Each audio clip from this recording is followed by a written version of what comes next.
What's up, guys? So today I want to tell you something I'm really proud of as a martial artist, and it's taking me a while to be proud of it. You know, as in my fighting career, I had a bunch of highs and a bunch of lows. It's like fighting. I tell people fighting is like a drug. It's like the highest of high and lowest of low, right? I've won fights at Madison Square Garden. I've won fights at American Airlines Center where the Dallas Mavericks play, and here in my city, I'm from Dallas-Fort Worth area, and that was the highest high and just amazing feeling, right? And then I've been knocked out on national TV. That's depressing and the worst feeling. It's the highest of high and lowest of low, right? But something I'm really proud of looking back on my career.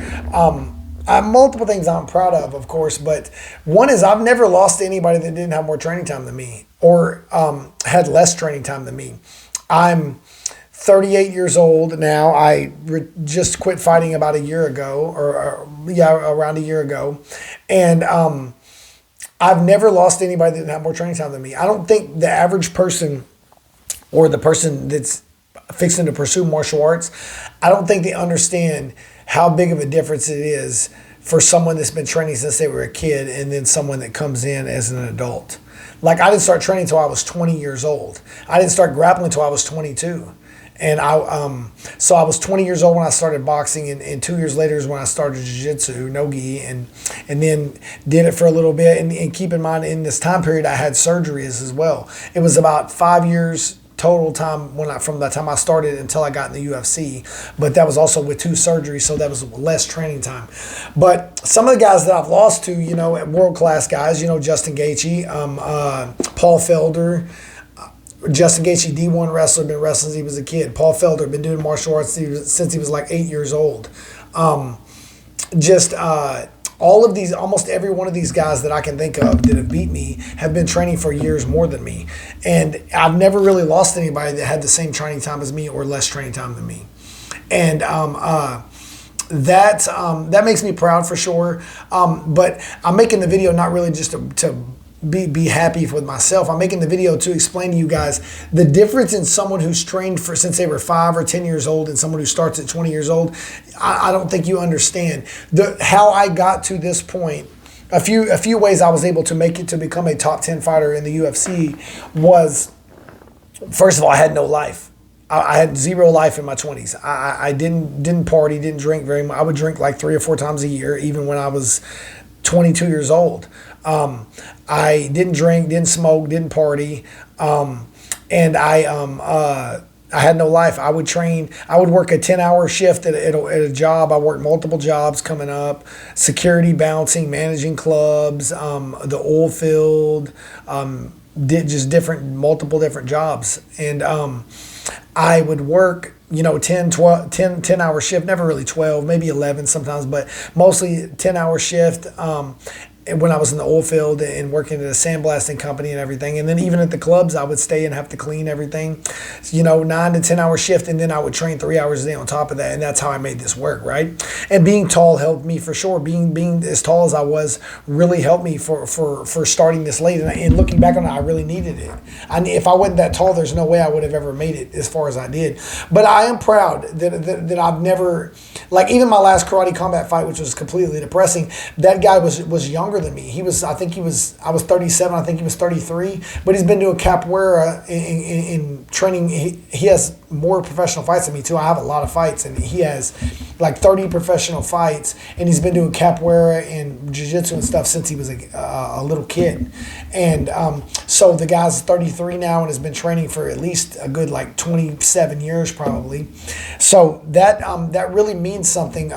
When this training time you have when you are young, it's completely different than when you start fighting when you're older. So I figured I'd make that video about this, guys. If you start older in your career, the advice someone gives you, how do I explain this? The advice someone gives you, if you come at 10 years old and say you want to be an MMA or be a martial artist, and let's be clear, most people that most kids that say that will probably change their mind and not stick to that plan, right? But if you come to someone at 10 years old and give them a path to become a mixed martial artist and to try to go to the UFC and everything, that path is completely different for them than someone that is 20 years old coming to you, or a 22-year-old that thinks they want to go to the UFC. It's so hard now, because even more now than when I was in the UFC, because there's so many guys that have been training their whole life, and maybe they just started wrestling because their dad or their big brother wrestled, and they had no intentions of going to MMA, but then they realized, hey, I've trained for 10 years of my life and I'm really good, a high level wrestler. Why wouldn't I try to make some money off of fighting? And they switch over to mixed martial arts. But guys, training from a young age, and then training first learning martial arts as an adult is drastically different, guys. As an adult, you're going to have to drill way more reps than this young guy did, who really only did a few reps per class when he was younger, but he did it for 10 years in a row. You're going to have to do 3 to 5 to 10 times as many reps in a shorter time period, because you're not just starting with from 20 and he's starting for 20. He's starting with 10 years of experience more than you, or she if it's a girl fighter. So the amount of reps. So that's what I did. I got to a point when I realized how important drilling really was. I started drilling. I started drilling religiously. That's how I have 3 submission wins in the UFC. That's how I've never been beat on the ground in a fight.